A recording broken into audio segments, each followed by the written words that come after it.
start with chapter number 7, that is consumer in the market. Now this chapter is related to different products that you purchase in the market each and every time. But we never thought that there are different words in day-to-day life that we use. What are the meaning of those words? So let us start with few words and their meanings.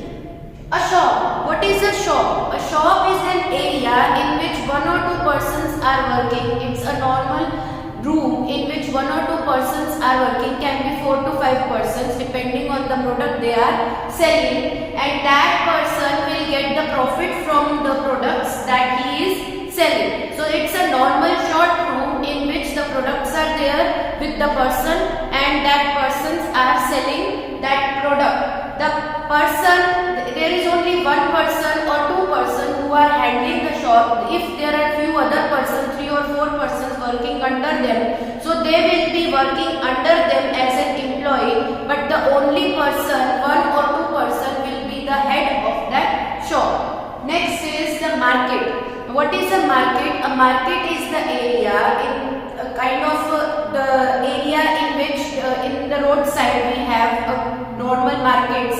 In that apartments are also included which are there. There are small shops in that market. Small vendors are selling different kinds of products in the market. So different types of shops, if we join them together, it becomes a market. So that is a form of market. Like, let us take an example of a shop and market. Shop is one kind of, can be clothes shop, can be a shop of any food item. So that will be a shop, and a market includes each and every product. Like one shop is of clothes, second shop is related to food item, third is of any other plastic material. So that will be included in the market, different kinds of products. What is a mall? Now mall is the area, it's a kind of building which is purchased by the owner or which is rented by him, and this mall is a private mall which includes the person who is having the shop in it. He will pay to the owner of the mall whose building is that. Second thing, all the persons who have shops in that mall, same is like market, the mall is also has small shops of different products, but here they are having conveniency of a building in which there are AC compartments, in which there are lifts, in which there are different kinds of stairs. So we have different facilities in a mall rather than in a market. Second thing, the difference between a mall and market is that in mall, because these facilities are provided to the sellers, to the shopkeepers, that's why the shop that they are handling will be little bit more costly to them rather than a market, because they are having different facilities. But in a market there is no facility provided to the shopkeeper. It's only the area, it's only the room that is provided where they can sell their items. So here, because of that, in the market we are not having that much costlier products rather than in a mall. Then again in a mall we have more of the branded items because of the same reason. Why? Because the shopkeepers are having different facilities in a mall rather than in a market. So rather than any other normal item they will sell, so rather than that there will be a branded item, because then only they will get more profit because of most cost of the product. So now we understood about the shop, market and a mall. Let us move to the next topic, that is retailer and wholesaler. Now what is a retailer? Who is a retailer? A person who sells, the one or two persons can be in a shop, who is selling the product to other person directly. There is a direct face-to-face link between the other person who is purchasing and the person who is selling. So that person is called as a retailer, and the shops the shops in which they are selling the product, that shop is called as a retail shop. Over there is a seller and the person who is purchasing the product. So that is a purchaser. So now if I am giving that, I am selling that product to that person will give me money. Now that money I will directly take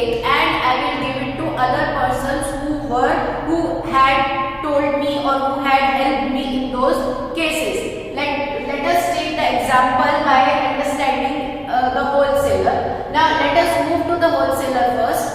Wholesaler is the person from whom the retailer takes the products. The shops that the wholesaler handles are called as the wholesale shops. Now this wholesale shop which this wholesaler handles have many of the products. They have bundles of that stock of the product. Now why they have that stock? So that any time the retailer will demand this product, they will be having those products in stock. So they take the bundles of stock and they collect it in the wholesale shop in the stock, and then after that they give it to the retailer. Where they collect those bundles of stock? They collect it in a go down. We have heard the name go down. So in the go down they put their products, and one after another 10 to 20 to 30 depending on the demand of the retailer, they give it to the retailer. Now let us say that this wholesaler have purchased those products in wholesale price. Suppose the price of the product that the wholesaler has purchased is 10 rupees. Now after that, this person has purchased that product at the cost of 10 rupees. When this wholesaler will give that product to retailer, it will be a commission that he will take. Can say, let us take an example, he will take the commission of 2 rupees in it. So that will be added to 12 rupees. So here the wholesaler will give that product to the retailer at the price of 12 rupees each for each and every product. This 2 rupees will go to the wholesaler's pocket. Now when the retailer takes that product at 12 rupees, now again that retailer will sell this product to the person who will be purchasing that product like us.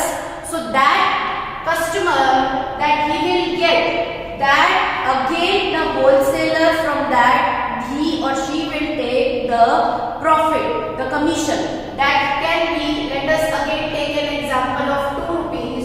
So this will be the profit of the retailer over here. Again he has taken the profit 2 rupees.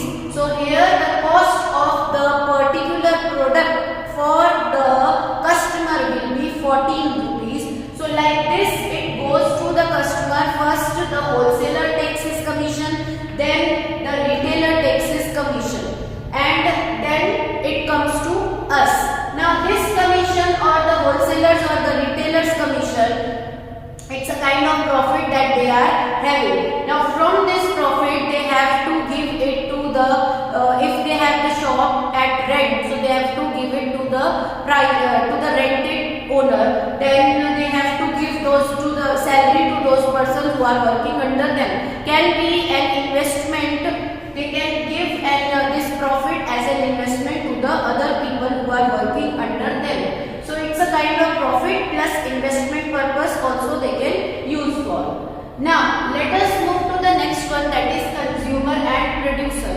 Now here consumer is the person who is consuming the product. It means that the person who is giving money and taking the product, that person is called as the consumer. Like customer. Customer, if I am going to a shop and I am giving money and purchasing a product, so I am a customer over there, and then if I am consuming it, if I am using it, then I will be the consumer. Now consuming it means using it. Now here there is one point that consumer can be a customer or cannot be a customer. It depends. Suppose again let us take an example. I am going to a shop and I have taken a soap from there. Now I have taken it for my mother. I will not be using it. I have taken it for my mother. So I became the customer of that retailer, but afterwards I am not using it. My mother will use it. So my mother will be the consumer.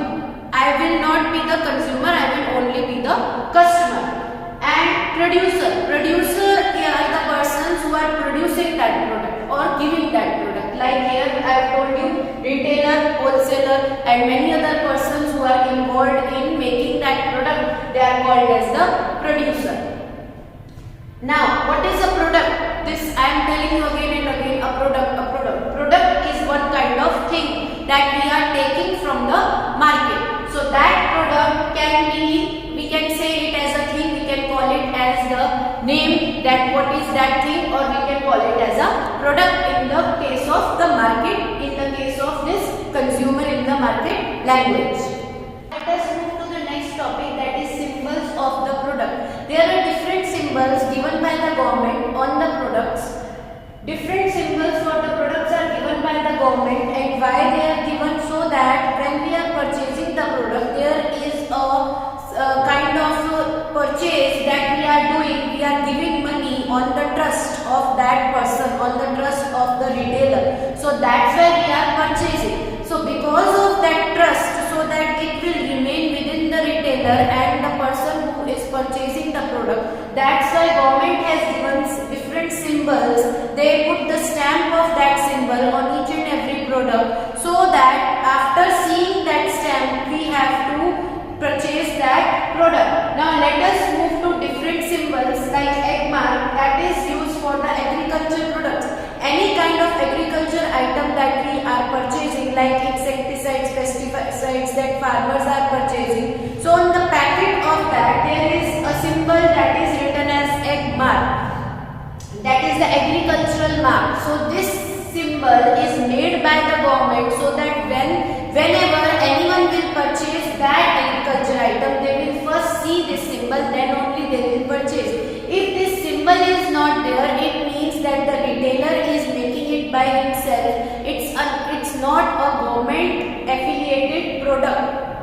Then next one is ISI. Again this symbol you had seen on many items, that is for household products. Any kind of household product that we are purchasing which is used in our houses, it has a symbol of ISI. In your textbook you can see the symbols. So that symbol is always there in each and every product to show that there is a trust by the government to the retailer. Again, wool mark, it is a symbol which is there on the woolen products. Any kind of wool we are purchasing, any other thing we are purchasing, so that have this wool mark sign, wool mark symbol on it.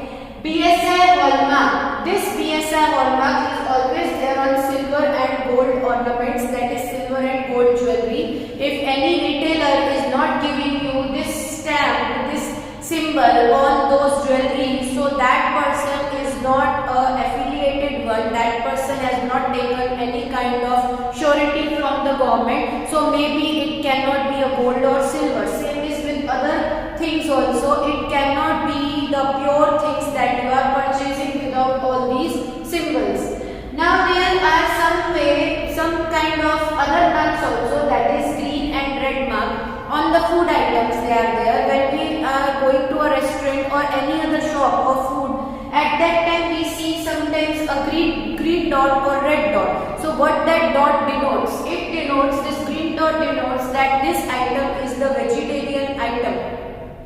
It includes all the vegetables and other things rather than any other flesh item. And this red dot, red mark includes that this item is a non-vegetarian item. It includes anything like flesh and many other meat items. So these two symbols also help us to know about the food items. Again, it is for helping the consumers, helping the customers to know about the items like these.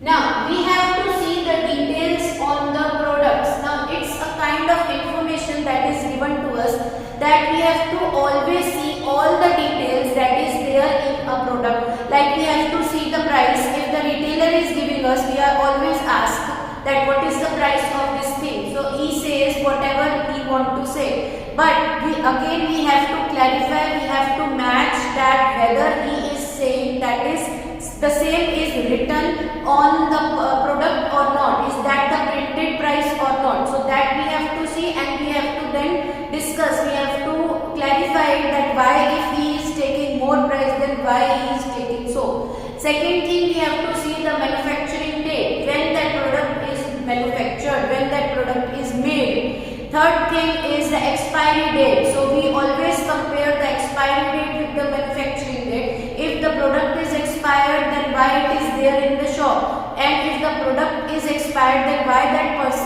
that retailer is giving it to us? So that is one kind of crime. We have to see all these symbols, whatever products we are using, we have to purchasing, we have to see these symbols also, and many other things we have to see while purchasing the product. So that is a kind of information that we have to take from each and every retailer. The one more thing is there, that we have to take the printed bill from the retailers, so that we will be having a proof that we have purchased this item. If that item is maybe got expired on the same day, it is getting expired, we have not seen it, maybe afterwards we have seen the price that he has taken from us more price, maybe that the thing is broken, he has given us a broken thing. So maybe all these things will affect afterwards. Rather than that, let us take the printed bill from the retailer, so that there will be a proof with us.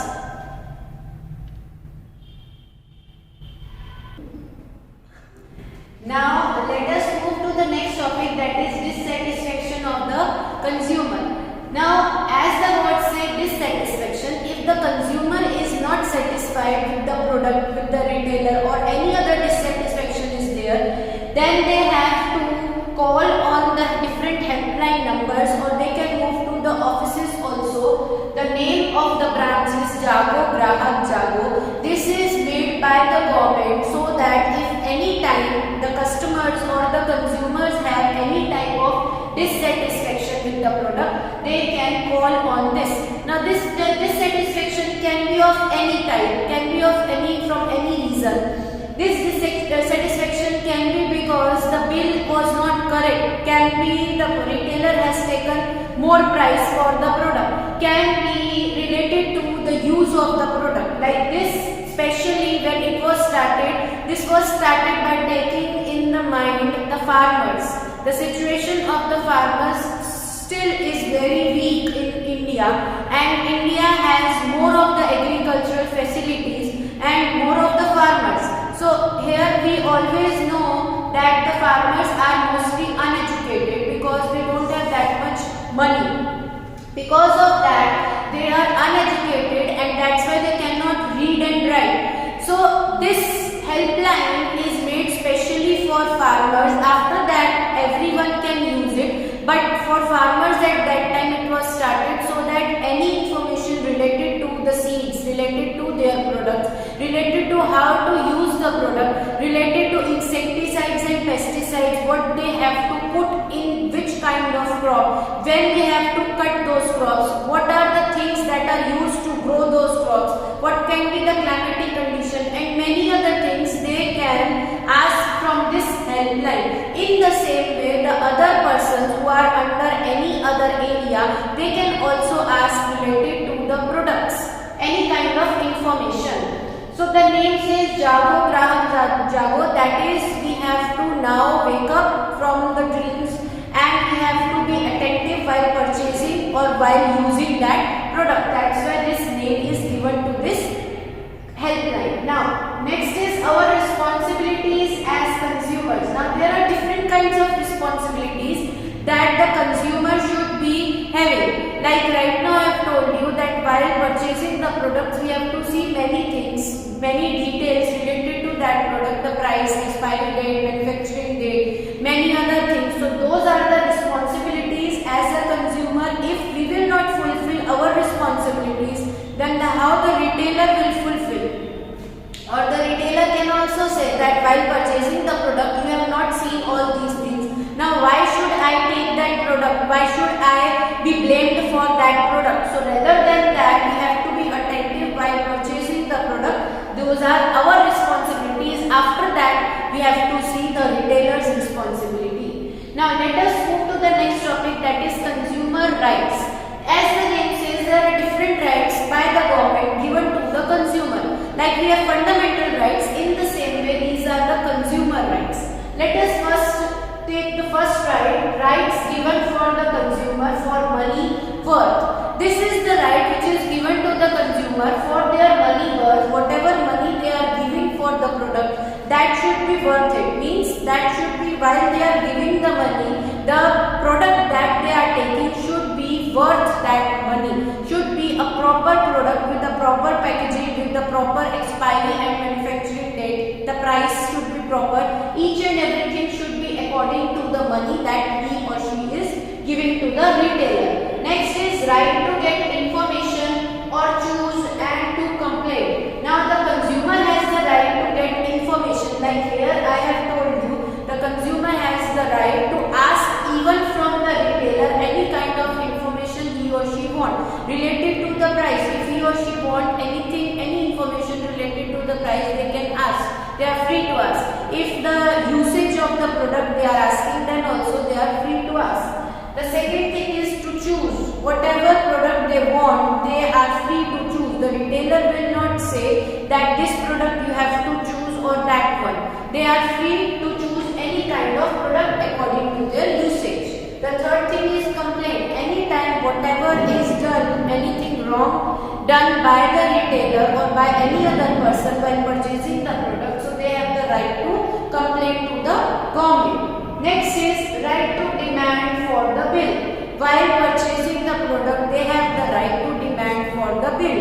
If the retailer is not giving, or if the retailer is telling no, or maybe because of some other reason he said that afterwards you can take it, so that should not be permitted to him. He or she has to give the bill at the same time when we are purchasing the product. Otherwise, if any of the rights will not be followed by the retailer, then we can move to the court with any kind of complaint according to the rights.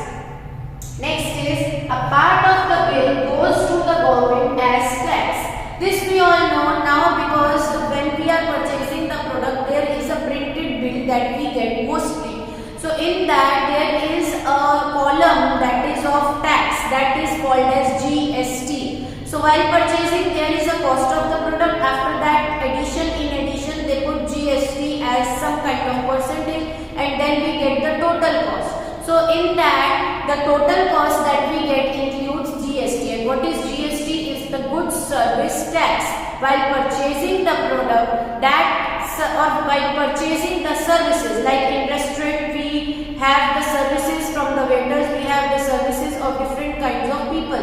So that is one kind of service. In hotels also we get some kind of services. So goods, the purchasing of goods and taking the service, that both of them is included with the tax. That's why it is called as the goods service tax, that is GST. So always this tax, this GST is included. Like before we had done the example of 14 rupees was the cost for the customer. At that time, in that 14 rupees, there will be some kind of percentage again will be added to that 14 rupees, then the customer will get the product after it. Before that, in 14 rupees, they cannot get. In the local price shops, where we are not getting any kind of printed bill, in that we are giving it directly, like I told you, 14 rupees, but in the proper printed bill, at that time we get this tax percentage included, and this tax directly goes to the government for the maintenance of those shops, for the maintenance of other things, maybe nearby roads, maybe nearby gardens, the electricity and many other things. Then next is, in 2005, government has passed the law of RTI. Now again this law was related to this consumer right. Now what was that law? In 2005, government has decided to do something related to the consumer, and then he has passed this RTI, that is right to information. This is the point, right to information, RTI.